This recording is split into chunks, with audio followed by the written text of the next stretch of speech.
Tuesday is just another way of saying 3 days until Friday. Seth Carpenter is Chief US Economist at UBS. Sam Hendel is President of Levin Easterly Partners. They are going to take us to the closing bell. Seth, I'm going to start with you. Everything we're watching in these markets, when we look at the different cycles that we've experienced in the past, this cycle we're in, this one's different. Why?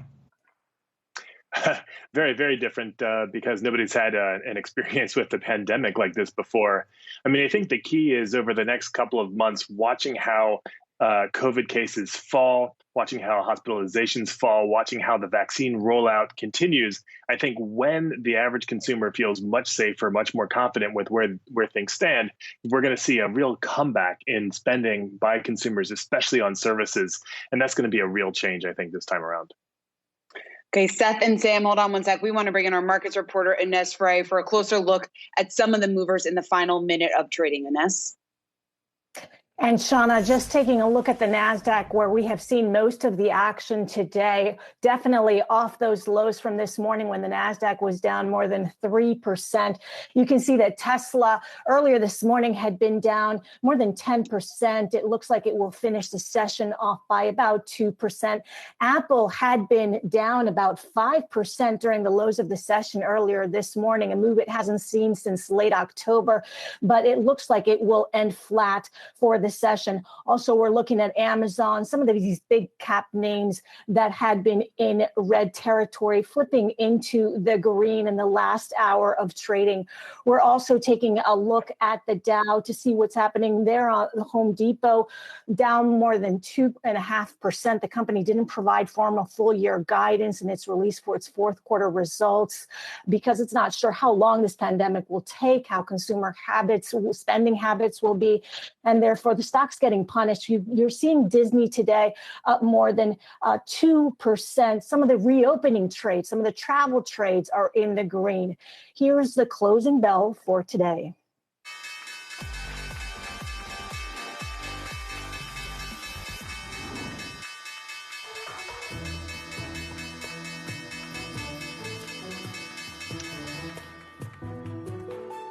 And that does it for the trading day today. Again, as Ines was saying, we saw some buying action into the close. The Dow was off over 300 points earlier today, ending the day in the green, just barely though, with the Dow up 13 points. S&P back in positive territory as well. The S&P was up just around 1.8% earlier today. It's now ending up just around 5 points. Nasdaq, though, didn't get a big enough boost here in the final hour of trading, ending the day off just around 0.5%. We've seen some pressure on some of those big tech names as yields continue to rise. Some of the buying, though, in the final hour of trading, fueled by comments that we heard from Fed Chair Jay Powell. He was basically saying that the rising yields actually show optimism. It's encouraging just in terms of what we're seeing for the economic recovery. He also reiterated the fact that he expects growth to pick up here in the relatively short term. In terms of the sector action today, technology and consumer discretionary, those two are the laggards. Energy, today's leader. We want to bring back in our panel. We have Seth Carpenter of UBS, and we're also joined by Sam Hendel of Levin Easterly Partners. Sam, let me just throw it over to you first. I mentioned the fact that we're seeing higher yields pressuring some of those big tech names that we've been talking about. That's been the case over the last couple of trading sessions. I guess the big question is this a start of more pressure on some of these big tech names? Yeah, I think what's interesting here, this month is actually the largest outperformance of value versus growth in the last 20 years. But I do think that low rates are certainly putting pressure on value. But really in the last 2 years, you've had this huge increase in multiples of growth stocks versus value. So we're sort of seeing a really nice sweet spot for value stocks that we think have been left behind, in particular in regards to, there aren't that many things to invest in. Growth's had this huge run, and rates are so low that there aren't that many places to find yield. So we still think that value has a lot of legs. So Sam, I want to follow up on that about value, because you can tell in high school I was the guy who did the Cliff Notes. I want you to do the work for me. Russell 2000 right now, I'm looking at my Yahoo app, and it's up. Yahoo Finance app says it's up 13% year to date. So I would assume the Russell 2000 underperformed for so many years that you can find value stocks there because they're undervalued just by price. But shouldn't I be diving in deeper to find out what are the companies within that index doing that would make me want to be a long-term holder?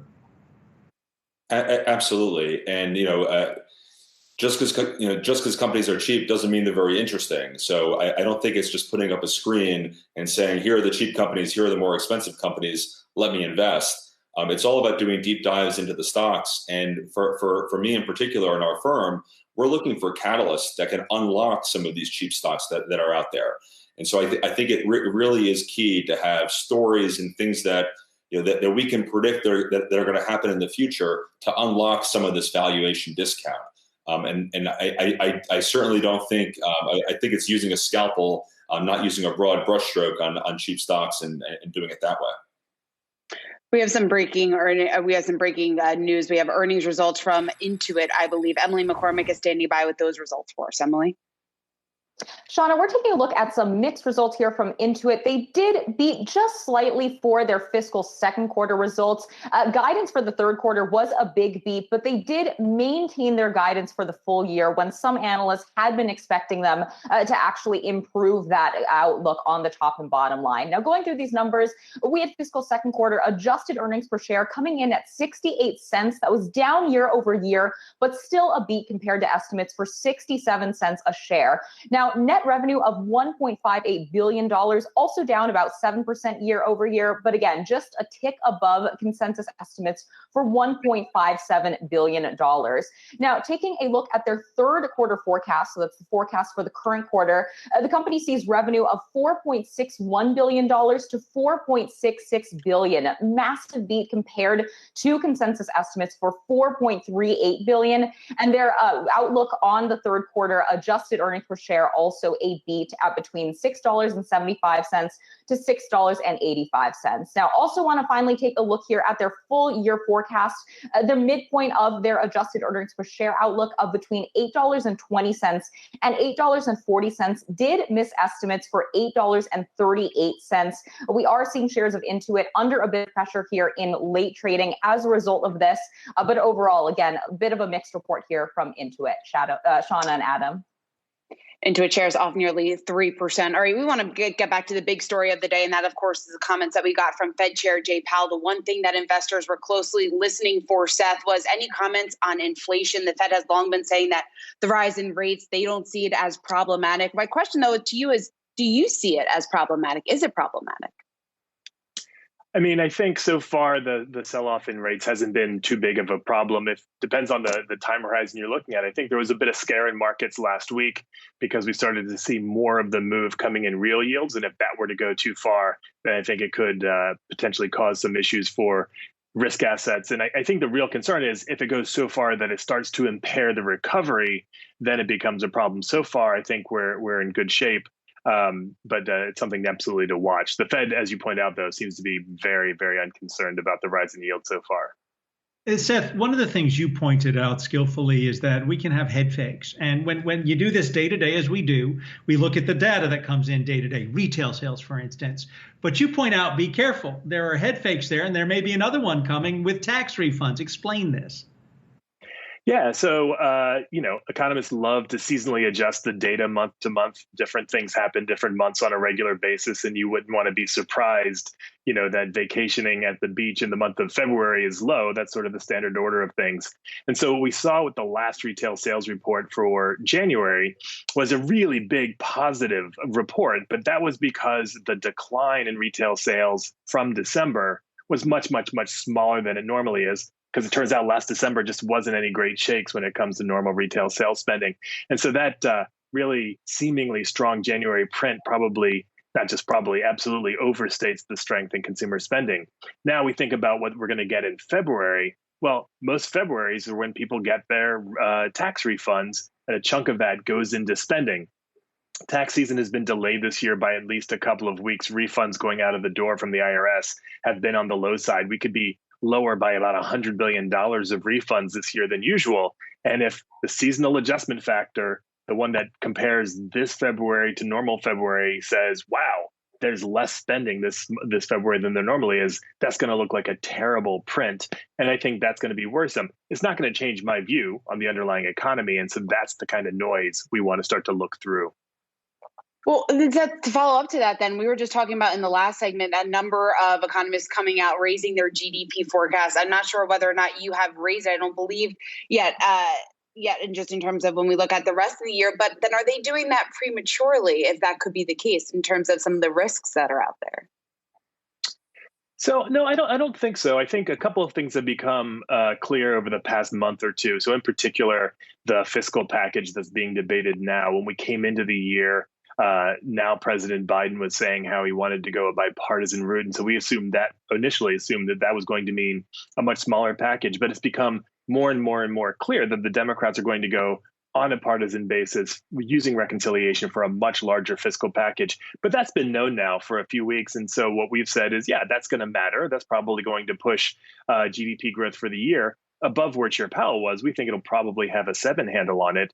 But I don't think that underlying story is the sort of thing that these monthly data are going to inform you very much on. That's a fundamental story about the COVID cases coming down, about the vaccine rollout coming, and then about the fiscal policy really supporting growth as the economy starts to open up. Sam, I want to bring this discussion to something we can all, what they used to say, the known unknowns. This is something we know. Energy prices. Energy's on a tear. The sector's been up. Oil today, I think around $62 a barrel. And you point out the Texas situation, but is it time to get energy back into your portfolio? Yeah, I think the challenge to energy, one, the companies have been very poor allocators of capital. I'm hopeful they've gotten religion after 2015 and then last year. And all the commentary from the companies are that they're going to be very cautious about adding more production and really focus on cash return to shareholders. And then you also have the ESG component of energy, that the cost of capital for these companies that are pumping out hydrocarbons has gotten more expensive, and they're all really trying to pivot and have emissions targets, focusing on net zero and figuring out ways to sort of participate in the new economy. And for the super majors, they're actually investing in wind farms and solar projects. And I'm not sure that's going to play very well in the market because the returns aren't as high.